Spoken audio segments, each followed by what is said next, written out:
Hello friend, તો આજે હું તમારી સાથે શેર કરીશ ભરેલા મરચાંની રેસીપી।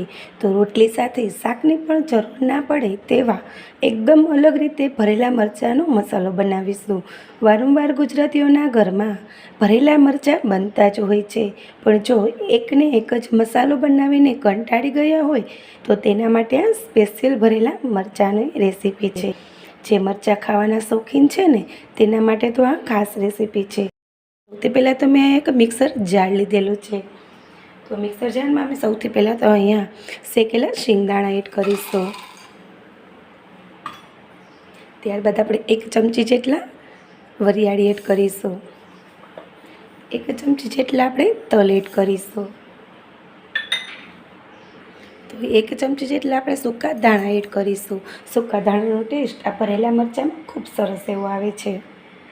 ત્યારબાદ આપણે 1/4 ટીસ્પૂન જેટલો ગરમ મસાલો પાવડર। મરચું આપણું ઓલરેડી મોળું છે, તો મરચાંને થોડીક તીખાશ આપવા માટે મેં લાલ કાશ્મીરી મરચું પાવડર લીધેલો છે, તે આપણે એડ કરીશું, જેથી તીખાશ પણ આવશે અને સુપર એવો કલર પણ આવશે। ત્યારબાદ તેમાં આપણે અડધી ચમચી જેટલું જીરું એડ કરીશું। અને મરચાંનો મસાલો જો ખાટો મીઠો હોય ને તો ખાવાની ખૂબ મજા આવે છે, તો તેના માટે આપણે અડધી ચમચી જેટલી ખાંડ એડ કરીશું। સ્વાદ પ્રમાણે મીઠું એડ કરીશું।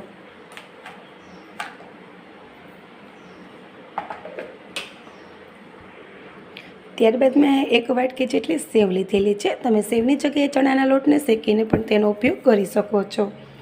તો ઘણાને એમ થતું હોય છે કે મરચાં ભરવા એ ક્યાં મોટી વાત છે, એવું ના હોય। ઘર બદલે એટલે ટેસ્ટ બદલે। બધાના ઘરમાં અલગ અલગ રીતે મરચાં ભરતા હોય છે।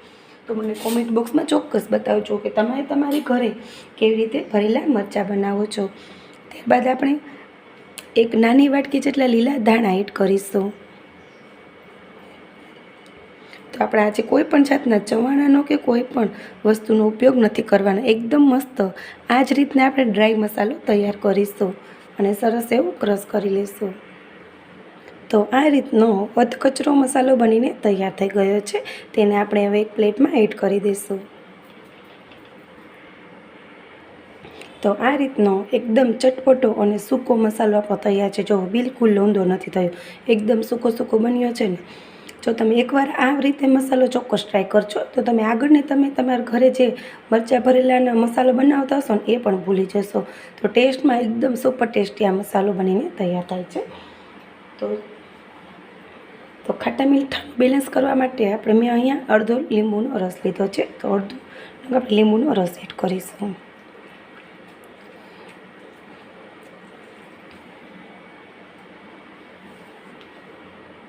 તો લીંબુ એડ કર્યા બાદ આપણે સરસ રીતે મિક્સ કરી લઈશું। કોઈ પણ જાતના મસાલા આપણે એડ નથી કરવાના।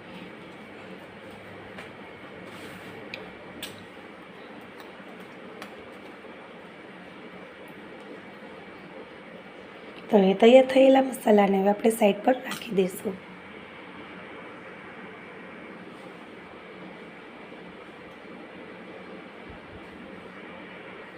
તો ત્યારબાદ મેં અહીંયા આ રીતના મરચાં લીધેલા છે।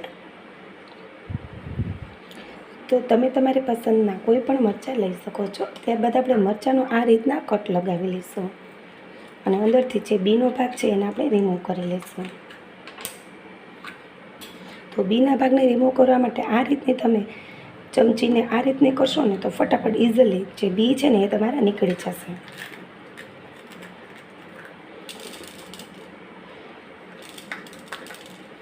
તો આ રીતના આપણે બી કાઢીને મરચાંને તૈયાર કરવાના છે। તો આવી જ રીતે આપણે બધા જ મરચાંનો કટ લગાવી લઈશું।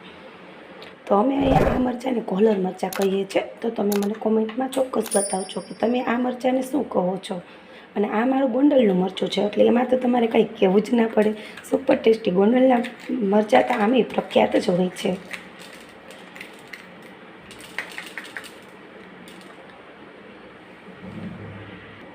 તો બધા જ મરચાંમાંથી બીને રિમૂવ કરી દીધા છે। તો હવે આપણે એક પછી એક બધા જ મરચાંમાં મસાલાને ભરી લેશું। તો આ રીતના આપણે મરચાંને ખોલીને તેમાં આપણે મસાલો ભરવાનો છે। તમે તમારા ટેસ્ટ મુજબ ઓછો વધારે મસાલો ભરી શકો છો, પણ જો તમારે શાકની પણ જરૂર નહીં પડે। જો એકવાર તમે આ રીતનો મસાલો બનાવીને મરચાં ભરશો ને તો બધા ખૂબ જ એન્જોય કરશો અને તમારા વખાણ કરતા નહીં થાકે। એવો સુપર ટેસ્ટી આ મરચાં ભરેલા બનીને તૈયાર થાય છે. આ રીતના અંગૂઠાની મદદથી પ્રેસ કરી લઈશું, જેથી આપણે વઘાર કરીએ ને ત્યારે મસાલો તમારો બહાર ના નીકળે.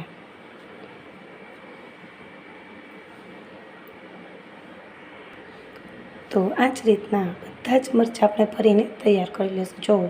જોતાં જ ખાવાનું મન થઈ જાય તેવા છે ને. હજી તો આપણે આનો વઘાર કરીશું તો એકદમ સુપર ટેસ્ટી આ મરચું લાગશે. તો આવી જ રીતે બધા જ મરચાં ભરીને તૈયાર થઈ ગયા છે. તમે જોઈ શકો છો કે એકદમ મસ્ત તૈયાર થઈને બનીને તૈયાર થઈ ગયા છે. તો ચાલો હવે આપણે મરચાંને વધારે ટેસ્ટી બનાવવા માટે તેનો વઘાર કરી લઈશું.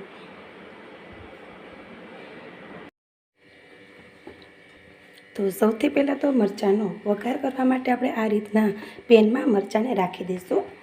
ત્યારબાદ મરચાં રાખ્યા બાદ જ પછી આપણે તેલ એડ કરીશું.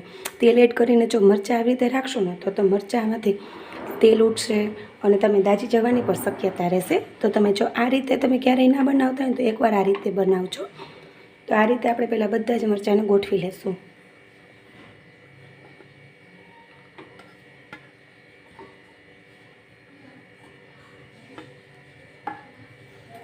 હવે ત્યારબાદ આપણે ઉપરથી 2 મોટી ચમચી જેટલું તેલ એડ કરીશું અને ગેસની ફ્લેમને પણ ચાલુ કરી દઈશું. તો ઘણીવાર એવું થતું હોય છે કે મરચાં જ્યારે આપણે વઘાર કરીએ છીએ ત્યારે એનો મસાલો બહાર નીકળી જાય છે. એ બધાના ઘરમાં એવી રીતે બનતું જ હોય છે. પણ જો આ રીતે એકવાર તમે મરચાંનો વઘાર કરશો ને તો ક્યારેય મરચાંમાંથી મસાલો તમારો બહાર નહીં નીકળે. હવે ગેસની ફ્લેમને મેં ચાલુ કરી દીધી છે. એકદમ હળવા હાથે આપણે આ રીતના મરચાંને હલાવતા જવાના છે.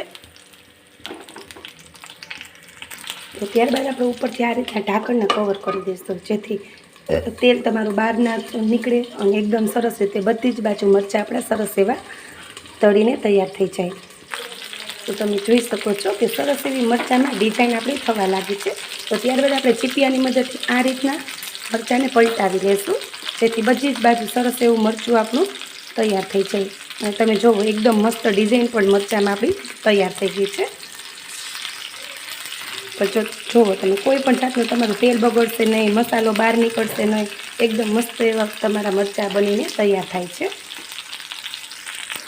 તો તમે જોઈ શકો છો કે સરસ એવી મરચાંમાં ડિઝાઇન આપણી બનીને તૈયાર થઈ ગઈ છે. હવે આ સમયે આપણે ગેસની ફ્લેમને બંધ કરી દઈશું. તો રોટલી સાથે શાકની પણ જરૂર ના પડે તેવા ભરેલા મરચાં આપણા બનીને તૈયાર થઈ ગયા છે.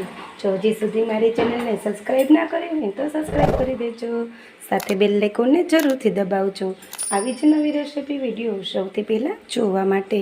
તો આજની તમને મારી આ ભરેલા મરચાંની રેસીપી કેવી લાગી? જો ગમે તો લાઈક અને ફ્રેન્ડમાં શેર કરવાનું ના ભૂલતા. તો ફરી મળીશું એક આવી જ નવી રેસીપી સાથે. Thank you friend. જય શ્રી કૃષ્ણ. તો તમે જોઈ શકો છો કે આપણે જે વઘાર કર્યો છે ને તેનો મસાલો પણ બહાર નથી નીકળ્યો અને એકદમ પરફેક્ટ રીતે મસાલા આપણા કમ્પ્લીટ બનીને તૈયાર થઈ ગયા છે.